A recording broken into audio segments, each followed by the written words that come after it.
Bismillahirrahmanirrahim. Assalamualaikum warahmatullahi wabarakatuh.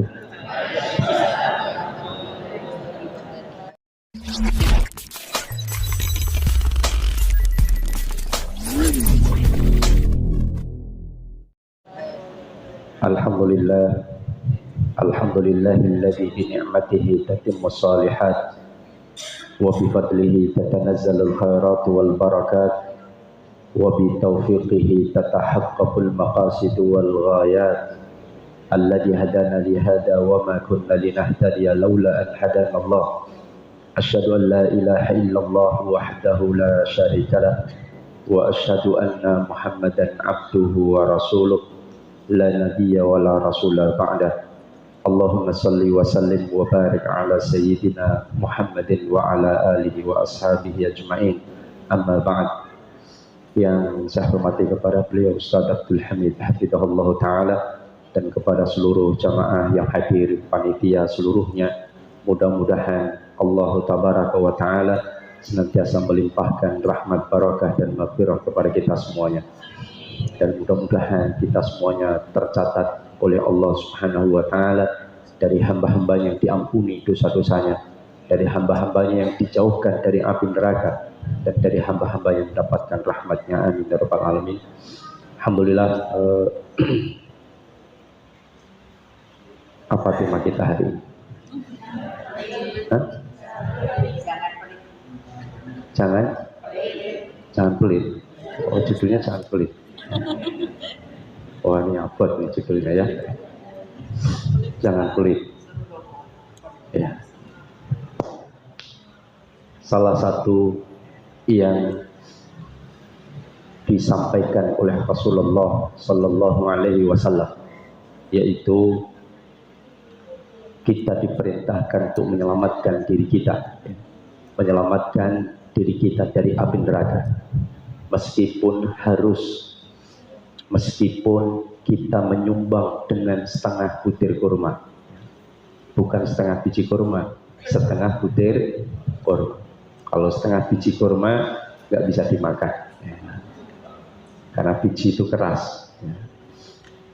Nah, setengah butir kurma, meskipun dengan itu, apalagi Rasulullah Sallallahu Alaihi Wasallam biasa ketika beliau memberikan khutbah Aidain, 2 hari raya, yang sebentar lagi sekitar 14 hari lagi kita akan melakukan. Maka Rasulullah biasanya terkadang pergi ke tempat kaum wanita, para ibu-ibu, para ummahat, para nisa, datang ke mereka untuk memberikan satu wejangan khusus bagi para wanita. Jadi terkadang Rasulullah berjalan ke belakang untuk mendekati para wanita dan menyampaikan nasihat. Rasulullah Sallallahu Alaihi Wasallam menyampaikan, "Ittala'tu 'alan nar fara'aitu aktsara min ahliha an-nisa." Sesungguhnya aku melihat neraka jahanam, itu ternyata kebanyakan penghuninya siapa? Wanita. Kok jangan tahu itu? Lalu apa sebabnya? Kok banyak penghuni neraka? Kenapa itu? Kenapa? Salah satunya yakfurnal asir, yaitu mereka kufur terhadap suami-suami mereka. Makanya Allah sampaikan dalam Al-Quran kepada para wanita salah satunya dan kepada seluruhnya, wala tansawul fadla bainakum, jangan kau lupakan kebaikan-kebaikan di antara kalian. Karena kadang-kadang kata para ulama, wanita itu kalau melihat satu kesalahan suami, maka seluruh kebaikannya selama ini hilang. Betul nggak? Oh iya, diakui juga ya Bapak ya. Maka oleh karena itulah, makanya kenapa kok talak itu ada di tangan suami, kok bukan di tangan istri? Kalau talak itu di tangan istri, mungkin suami sudah banyak dicerai dulu ya. Ketika marah, wis cerai mas, tak cerai kan, gitu kan, selesai. Tapi ternyata talak itu diberikan kepada suami, karena suami lebih bisa untuk menahan emosi. Ya, karena laki-laki pakai logika, kalau perempuan pakai perasaan. Perasaannya sedang teriris, langsung muncul keputusan, ya tidak? Aku njaluk cerai mas, cerai tenan baru gue bingung ya tadi. Boleh rapayu-payu kan, susah. Saingan banyak, janda aja, perawan aja banyak, apalagi janda ya tidak. Siapa yang janda di sini? Enggak ya, mohon maaf. Maka jangan dimuliakan Allah, artinya bahwa sampai janda juga. Tapi saya mana itu? Ya, Rasulullah memberikan nasihat kepada kaum wanita. Untuk apa? Bersedekahlah kalian. Maka para sahabiat, para wanita pada saat itu langsung mengeluarkan cincinnya, melepaskan kalungnya, melepaskan perhiasan-perhiasan yang dia kenakan, lalu kemudian diserahkan kepada Bilal yang mengumpulkan pada saat itu dan diberikan untuk Baitul Mal. Ya. Jangan pengen masuk surga atau tidak? Siap ibu-ibu? Ya. Coba ada volunteer satu orang bawa tampah. Ya, saya sampaikan, silahkan ibu-ibu lepas cincinnya, gelangnya, ya enggak.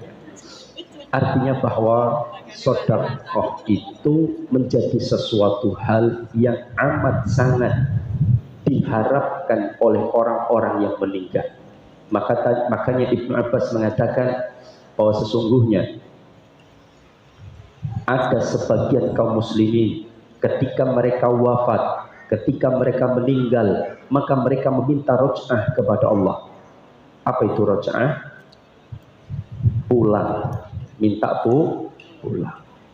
Orang mudik itu menyenangkan gak ibu? Menyenangkan. Orang pulang itu senang gak? Orang sekolah itu suruh pulang. Dah, siapa yang bisa jawab boleh pulang. Senang atau tidak? Dan kita itu hakikatnya semua akan mudik, ya atau tidak? Siapa yang pengen mudik duluan? Saya doakan secara cepat mudik itu. Mudik ke kampung halaman yang sesungguhnya itu akhirat. Nah, maka jamaah dimuliakan Allah, maka orang itu meminta roj'ah. Ketika Ibnu Abbas menyampaikan ini, dinukil perkataan kisahnya itu oleh Imam Ad-Dhahabi Asy-Syafi'i dalam kitabnya Al-Kabair. Maka sebagian sahabat menasihati Abdullah, ya Abdullah, ittaqillah, bertakwalah kamu kepada Allah. Karena pendapatmu salah. Karena nggak mungkin seorang muslim itu meminta roj'ah. Justru yang meminta roj'ah itu adalah orang-orang kafir, orang-orang yang mereka tidak mau masuk Islam. Tapi apa kata Ibnu Abbas? Tidak, justru Allah sendiri yang mengatakan dalam Al-Quran. Maka mereka mengatakan, kata Allah, Rabbi laula akhartani ila ajalin qarib fa'asaddaqa wa aku minas salihin. Orang itu tidak minta jadi muslim karena dia sudah muslim, paham? Dia cuma minta kepada Allah dua hal, untuk dikembalikan ke dunia sebentar saja. Apa yang mereka inginkan? Fa'asaddaq wa aku minas salihin. Saya akan bersedekah dan saya akan menjadi orang saleh. Apa yang dimaksud fa'asaddaq? Saya akan mengeluarkan sedekah. Ini ada satu pengalaman itu. Jadi supaya menjadi pelajaran besar bagi mereka yang kaya. Makanya para ulama menyampaikan, orang-orang kaya itu sangat amat dianjurkan, meskipun sebagian mewajibkan, tapi pendapat mewajibkan tidak tepat. Sangat-sangat dianjurkan untuk berwasiat harta untuk disedekahkan. Kalau dia masih maneman, disedekahkan ketika dia hidup, minimal dia disedekahkan hartanya sebagian ketika dia meninggal. Karena ketika dia mati nggak bawa harta, betul atau tidak? Apa yang kita bawa dari ketika kita pulang? Selembar kain kafan, ya atau tidak? Atau beberapa lembar kain kafan. Itu yang kita bawa. Rumah kita, mobil kita, suami kita yang katanya cinta mati sama kita, kita mati ikut masuk? Enggak. Saya yang sangat mencintai istri saya pun tidak ikut masuk ke yang kubur, ya. Maka artinya bahwa semua tidak dibawa kecuali kain kafan yang kita bawa dari harta yang kita miliki dan amal yang telah kita lakukan. Dua pulang, ahluhu wa maluhu, pulang. Harta dan keluarganya pulang. Dan yang tetap tinggal apa? Amal itu yang akan kita bawa. Nah, ini diperintahkan untuk berwasiat, terutama yang berangkat umroh, yang berangkat haji itu berwasiatlah. Siapa tahu nggak pulang, ya tidak? Karena apa? As-safar huwa al-maut, kata para ulama. Safar itu kematian. Artinya sangat dekat dengan kematian. Maka hendaklah mereka yang sedang melakukan safar itu berwasiat. Ini malah mau umroh bikin utang, ya tidak? Atau mau haji bikin utang. Ustadz, apakah umroh utang boleh, Ustadz? Saya tidak mengatakan tidak boleh. Secara hukumnya tidak dianjurkan. Andaikan tapi kan ada umroh yang utang dulu bayarnya setelah berangkat, ya atau tidak? Kalau itu terjadi untuk keamanan biru umroh, silahkan, tetapi ada jaminan yang dijaminkan sehingga kalau ada apa-apa utang kita terlunasi dengan jaminan tersebut. Nah, maka jamaah yang dimuliakan Allah, meskipun yang dianjurkan itu adalah orang melakukan safar itu menyelesaikan urusan-urusan, amanah-amanah telah ditunaikan, utang-utang telah dibayar dan sebagainya. Kemudian membuat wasiat. Nah, ada satu keluarga, saya tidak sebutkan, saya itu diundang dalam sebuah keluarga yang mau membagi warisan. Waktu itu saya diminta untuk menjelaskan tentang hukum wasiat ibu mereka. Anaknya itu 8, masih tinggal 7. Ibu mereka meninggal umurnya sekitar hampir 90-an, 89 atau berapa. Nah, ibu mereka meninggal dengan meninggalkan harta yang cukup banyak. Dan ibunya berwasiat, apa wasiatnya? 1/3 hartaku disumbangkan ke lembaga pendidikan atau pesantren atau lembaga sosial. 1/3 harta beliau. Lalu warisan dibagi rata laki-laki dan perempuan. Maka ketika saya diminta untuk menjelaskan itu, pertama, wasiat yang pertama wajib dikerjakan karena tidak lebih dari 1/3. Meskipun sebagian ulama menyebutkan wasiat harta untuk disumbangkan itu dianjurkan 1/4 atau 1/5. 1/3 itu maksimal. Meskipun itu sebagian ulama berpendapat terlalu banyak. Apakah tidak boleh? Dan itu juga baik-baik saja. Nah, maka kemudian yang kedua, wasiat harus dibagi rata laki-laki perempuan, haram dikerjakan. Sebab melanggar aturan syariat Allah. Kalau dikerjakan, ibunya yang membuat wasiat tersebut akan mempertanggungjawabkan wasiat yang tidak sesuai syariat Islam. Kelak diadili oleh Allah di akhirat, itu jauh lebih berat. Maka anak untuk menyelamatkan ibunya, wasiat jangan dikerjakan yang kedua. Tapi yang pertama, wajib dikerjakan. Tapi apa yang terjadi? Dari 7 anak yang masih hidup, dari 8 anak, 2 yang setuju, 5 tidak setuju. Ya. Apa alasannya? Ustadz, menurut kami masalah diinfakkan, disodakohkan atas perintah ibu 1/3 itu nanti urusan kami masing-masing. Yang penting dibagi dulu, baru kemudian terserah kita masing-masing. Karena 1/3 sepertinya terlalu banyak, Ustadz. Lah, saya tanya, terlalu banyak itu berapa? Ya, kami kalau hitung-hitung, Ustadz, dari 1/3 harta yang ditinggalkan ibu, dari rumah dan macam-macam, itu sekitar 32 miliar. Banyak atau tidak? Kira-kira majelis taklim alimah dapat 32 miliar, kita nangkleng terus sih pengajian.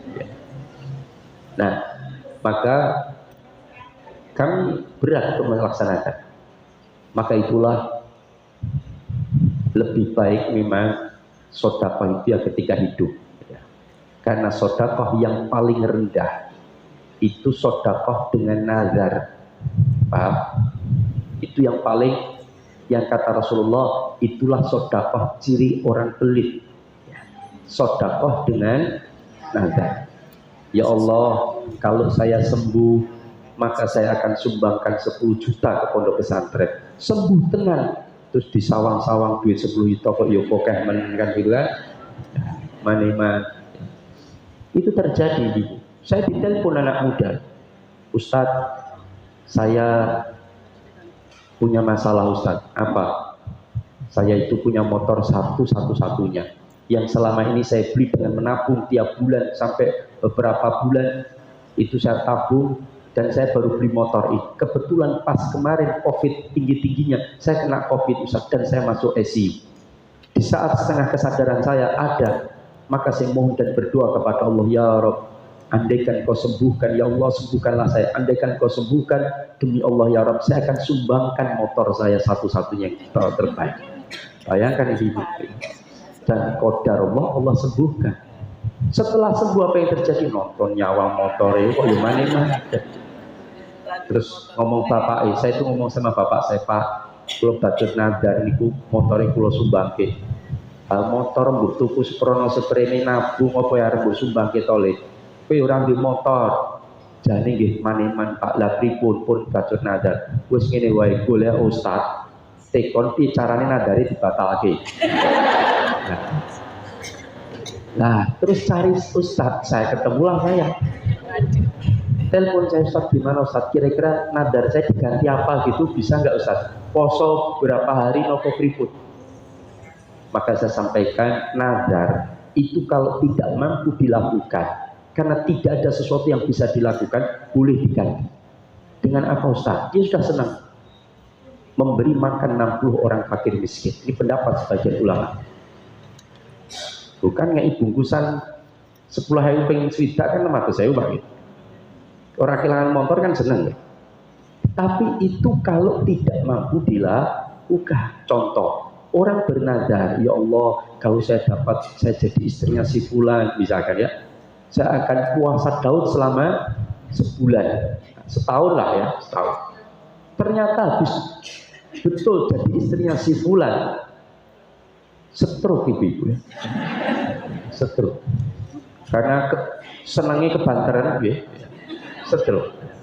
Setelah stroke dia nggak mampu untuk menjalankan puasa atau dia sakit berat, dikhawatirkan meninggal belum melaksanakan puasa, maka diganti dengan memberi makan fakir miskin.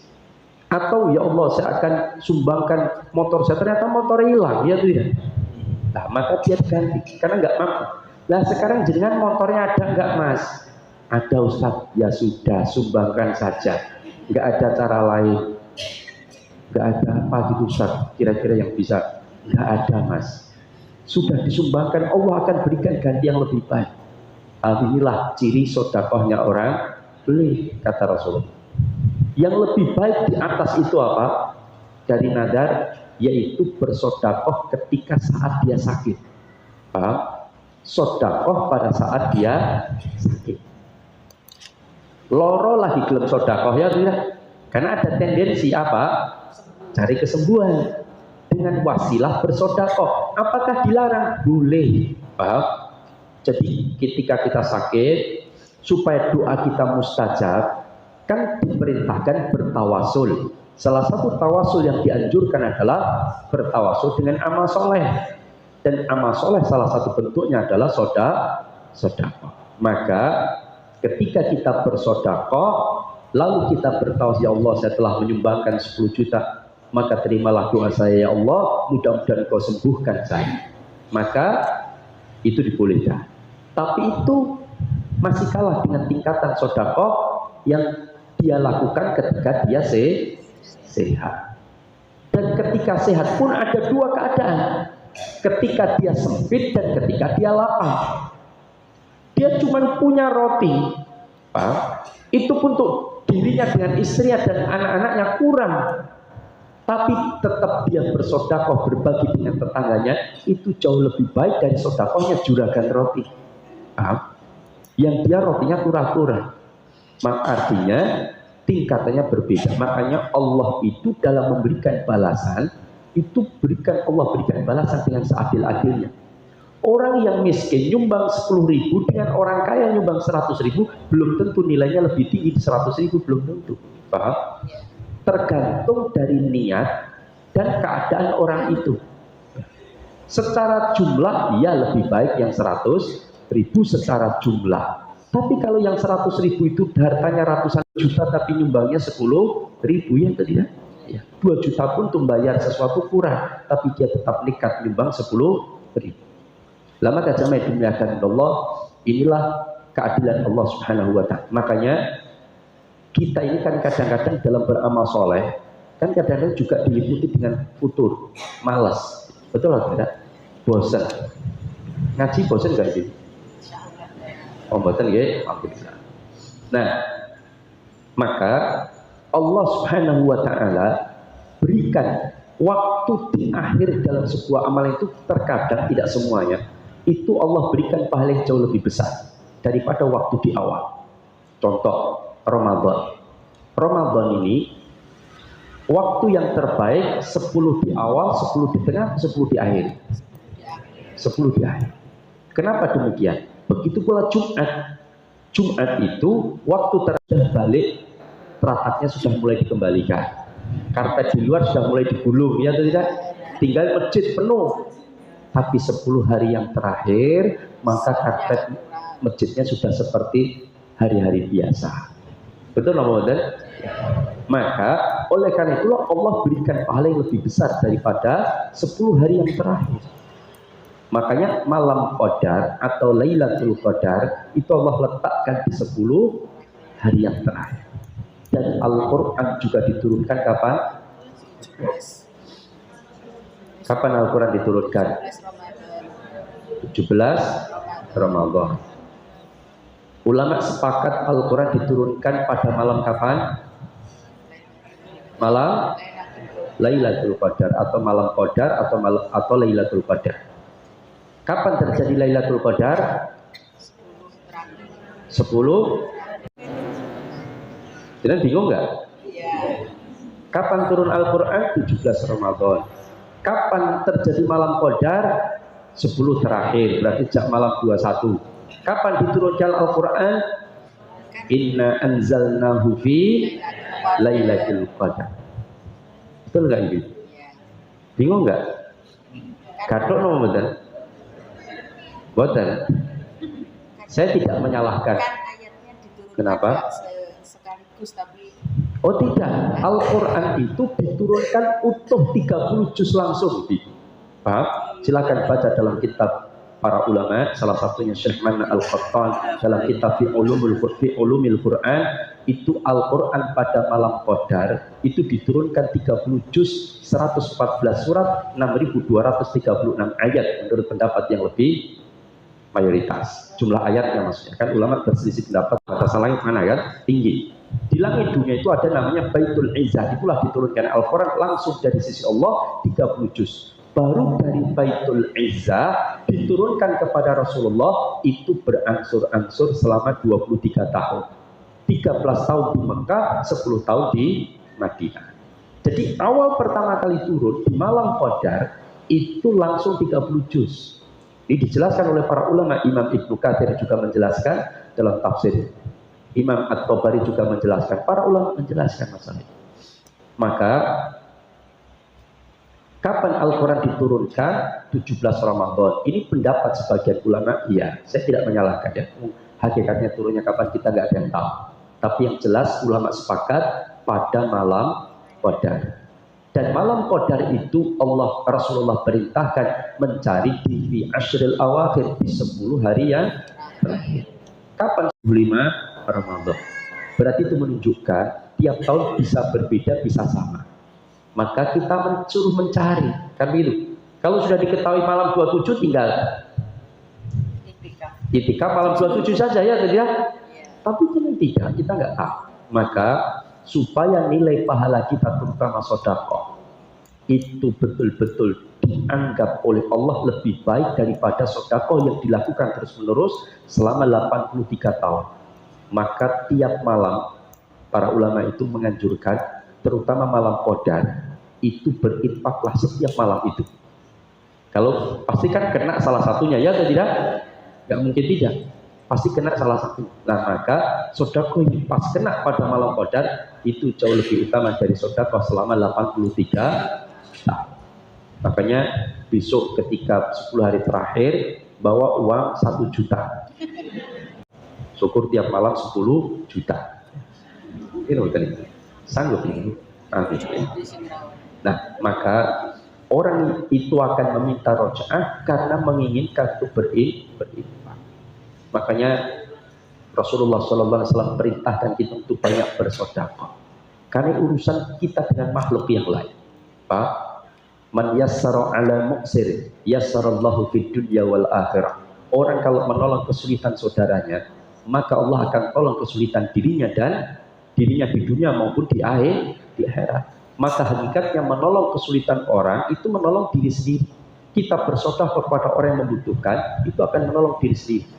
Bersedekah kepada orang yang hidupnya mapan, itu berpahala. Tapi bersedekah kepada orang yang hidupnya susah jauh lebih utama karena dia membutuhkan. Semakin dia butuh semakin lebih mahal.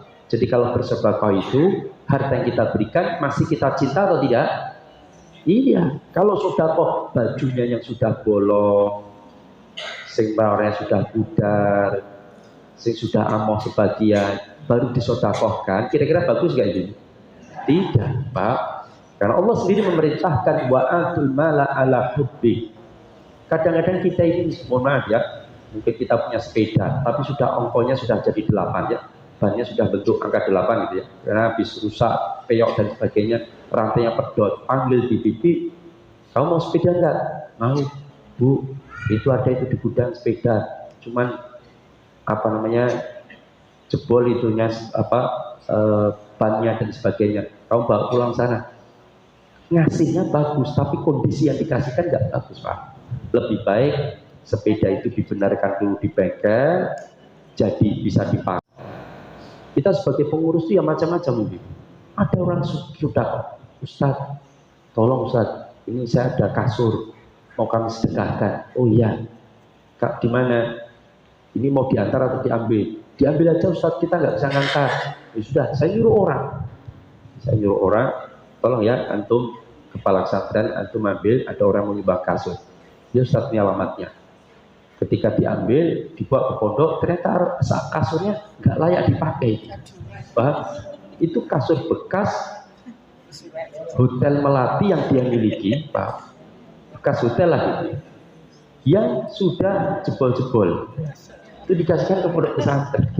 Kita ambil pakai mobil yang bayar, tidak sampai di sana santri nggak ada yang mau pakai. Ini kan menyedihkan. Bahkan mohon maaf, saya itu pernah diminta oleh orang, Ustadz ya ada orang kaya mau nyumbang.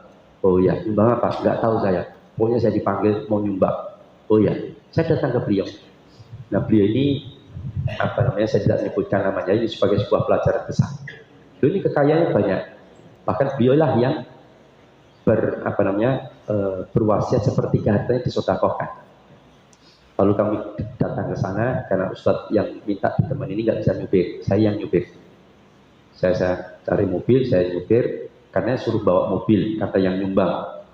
Oke, kita bawa mobil. Sampai sana, terus kita suruh duduk di ruang tamu. Ustadz, duduk dulu ya Ustadz. Ibu, ibunya sudah sepuh. Setelah kita duduk, terus ngambil kunci beliau. Kok Pak salah ingat dia ngambil kunci. Niki mang buka omahku gudang sebelah iki. Oh nggih, niku dijikuki mang lebokke mobil. Oh nggih Bu. Ustadznya iya nek majalah-majalah. Itu kaget. Majalah tabloid. Itu enggak salah enggak ada koran. Tabloid. Tabloidnya Ibu, kita kan pondok tahfidz. Tabloidnya itu Nova. Oh salah. Femini, apalagi Kartini, betul. Terus banyak itu. Dan pun lepak-lepak. Apa kata ibunya? Santrimu ki yo kon maca-maca ngene iki gek rada seger-seger. Orang maca Quran terus. Saya astagfirullah. Saya batin saya astagfirullah. Santri pun mengejar pal akon baca tabloid Kartini artisnya telanjang. Bubar apalanya ya tidak. Terus selesai bilang, gimana Ustaz, antum angkut enggak? Nah, saya pakai Ustaz, angkut saya sementing. Apa itu? Itu majalah pun lepak-lepak kena banyu-banyu, kurang dipahami. Baru ketika dia tulis wasiat, kita dipanggil anak-anaknya. Ternyata anaknya enggak ada yang mau kecuali 2 orang. Sepertiga hartanya, pada sepertiga hartanya itu 32 miliar. Itu dihitung kekayaan itu hampir 96 atau 98 miliar. Maka jamaah dimuliakan Allah, maka mumpung masih hidup, sedekahkan. Rugi ibu capek-capek cari harta, pulang pergi pasar klewer, esok pulang malam, ya tidak, habis itu ditinggal. Rugi nggak ibu? Rugi, bawa pulang. Caranya gimana bawa pulang? Bawa ke majelis taklim alimah. Setuju ibu? Siapa yang siap nyumbang 50 juta hari ini? Dan maka jamaah yang dimuliakan Allah, ada ibu-ibu ketika kita sampaikan, ibu-ibu dokter, bukan dokter, ibu istri dokter, sudah sepuh. Ustadz, saya punya tabungan, saya tabung selama ini ada nggak banyak Ustadz, ini saya sumbang untuk bangun masjid di Pondok Antum. Lalu ini saya kasih cash atau transfer saja, tidak apa-apa. Ya sudah, nanti biar anak saya yang transfer. Berapa? 350 juta. Jangan siap nggak itu? Sini yang tabungnya ada siapa? Ya. Maka jemaah dimuliakan Allah, sehingga waktu itu kita mau bangun masjid, renovasi itu qadarullah. Waktu itu ketika mau membebaskan tanah, nilainya waktu itu sekitar 300 juta tanahnya yang mau kita bebaskan untuk bangun masjid pondok, karena pondok masjidnya kita pindah ke bagian belakang masih tanah orang. Terus saya kumpulkan pengurus siap membebaskan, tapi pemilik tanah dipanggil, kita minta waktu 1 bulan karena nggak dapat. Ini siapa yang mau nanggung untuk menutupi dulu? Karena kalau bilang saya khawatir dia nggak mau kembalikan DP-nya. Ada alhamdulillah 1 orang. Saya Ustaz, insya Allah saya akan carikan 300 juta. Kalau nanti belum nutup, saya yang tutup. Ada 1 Ustaz bilang, wis nggak usah khawatir Ustaz, Bismillah. Tapi betul qadarullah, hanya dalam menyebarkan apa, pakai WhatsApp itu 10 hari dapat 700 juta itu. 350 jutanya ibu-ibu tadi. Dia datang menyampaikan ingin nyumbang untuk mereka.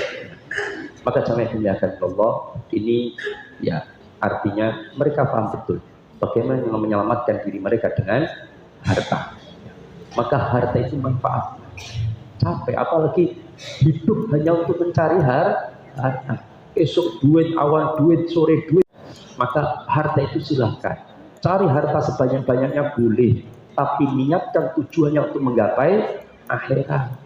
Makanya saya pernah nasihati orang ya, pemilik sawah. Pak, jenengan kalau mau dapat surga lebih mudah, gampang jangan. Tiap hari nggak usah macul sawah, ya tidak. Jangan tahu sawahnya dia berapa? 27 patok itu. Bayangkan, tiap hari macul, tiap hari urusi sawah.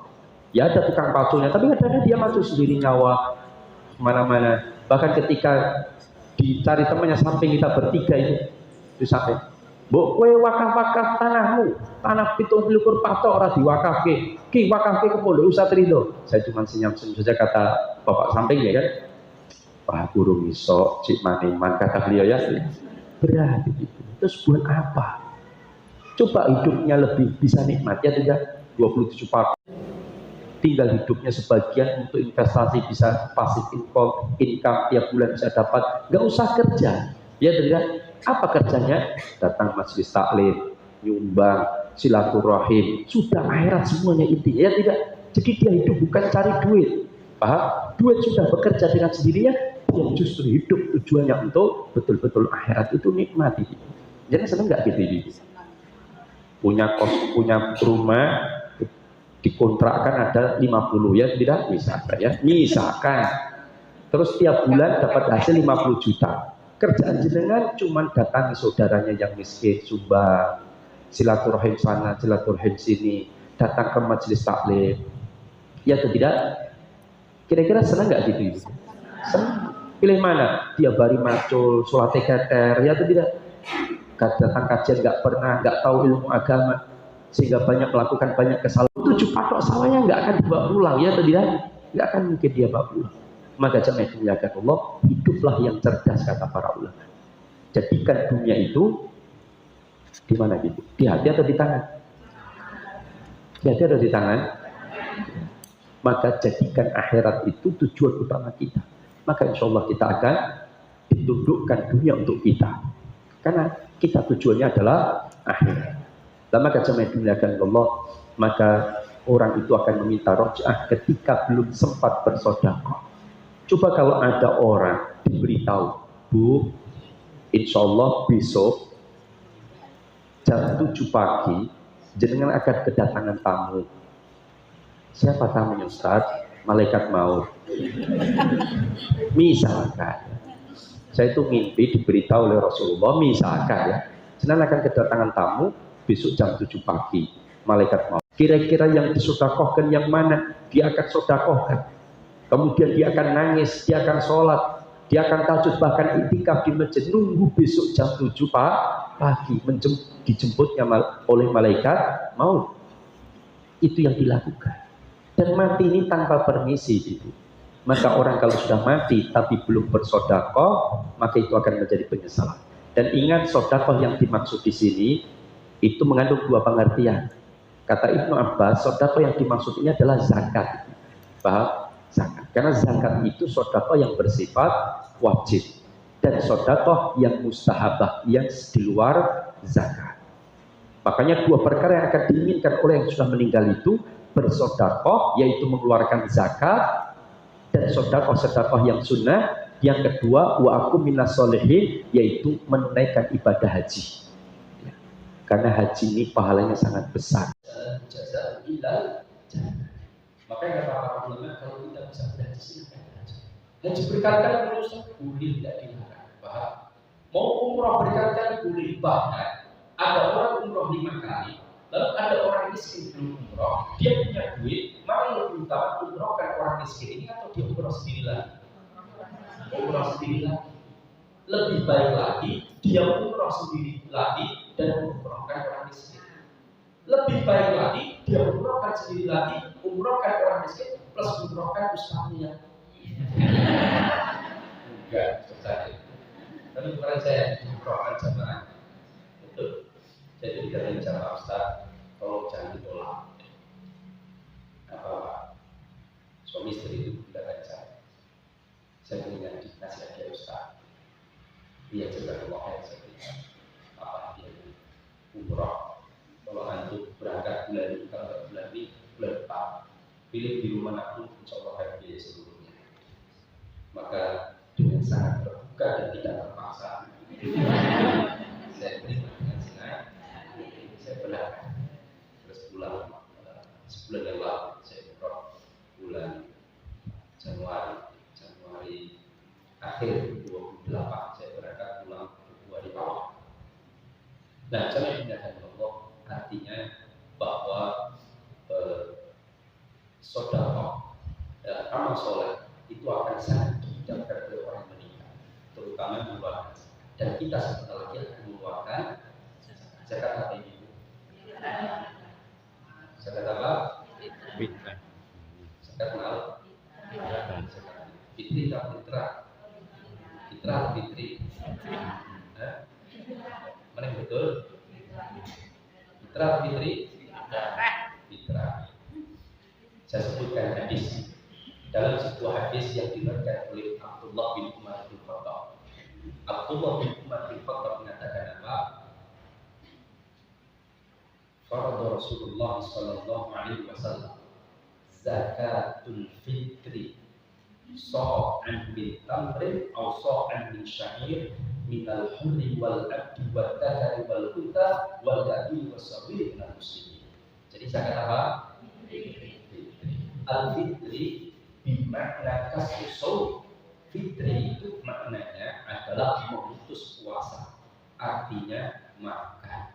Makanya zakat ini sebagai tanda telah selesainya puasa, telah terputus artinya selesai puasa. Dan zakat ini dikeluarkan juga dalam bentuk makanan atau bahan makanan, bukan dengan bentuk uang. Maka disebut dengan zakat fitri. Meskipun saya tidak menyalahkan menyebutkan zakat fitrah, cuman yang lebih tepat zakat fitri. Meskipun zakat itu tujuannya adalah memfitrahkan, Pak. Karena fitrah itu sesuatu yang melekat sejak lahir, sesuatu yang seharusnya. Laki-laki itu suka, fitrahnya suka perempuan, perempuan suka, tapi itu perhiasan, perhiasan atau uang? Ada perhiasan. Makanya kan ada semboyan, ada uang apa di saya, nggak ada uang apa? Tidak. Jadi yang di saya itu laki-lakinya atau wanita?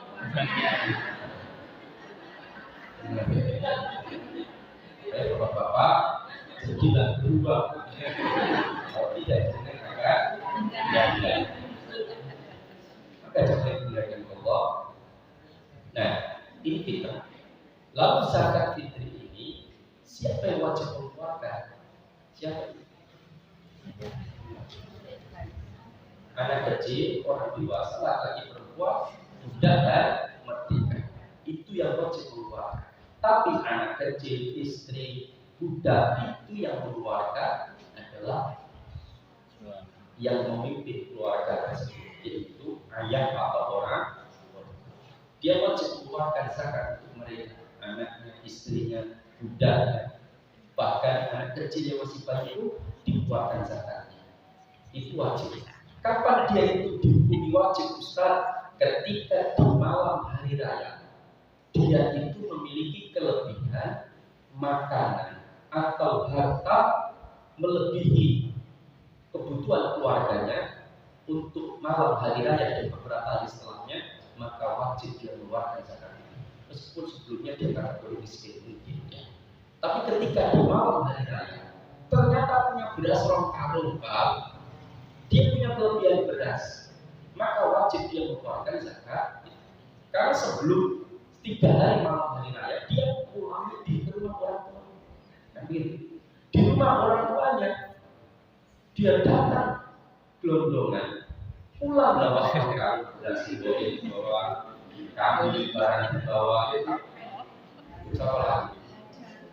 Gedang melarang, telo, basbegel, nganggur suwi-suwi, bokal, anak. Mbok keman di beras telo barang.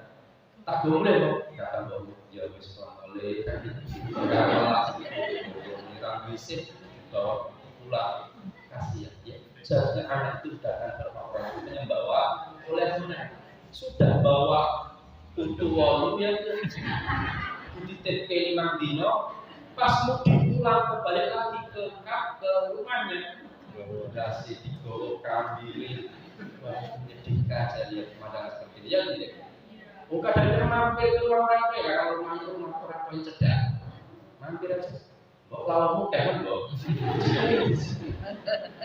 seharusnya saya ya Allah ya, bukan saya tidak mengatakan dilarang, tetapi ya terjadi dia saya tidak bawa ini salin orang sama saya gitu kan.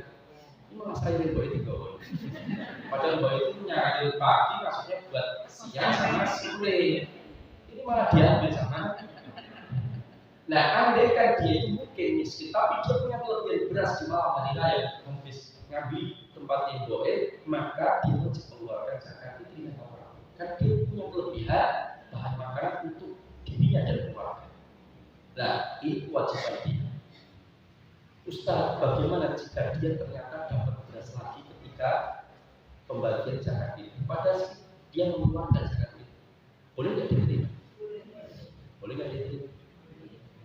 Dia mengeluarkan, maka para ulama mengatakan selama kategori dia fakir atau miskin maka boleh, meskipun sudah ada ulama mengajukan yang ditolak karena dia sudah mengeluarkan zakat. Ditolak bukan berarti menolak rezeki, tetapi mengutamakan yang lebih membutuhkan jauh daripada dirinya, Pak. Tetapi andai diterima, maka hendaknya bukan zakat itu yang dia keluarkan. Berasal berbeda, dipendapat sebagai ulama. Lalu kepada siapa zakat itu diberikan? Sedekah kita yang wajib itu diberikan kepada siapa? Dalam asna atau hanya para ulama saja? Mana yang terberi di tempat? Fuqara wal masakin.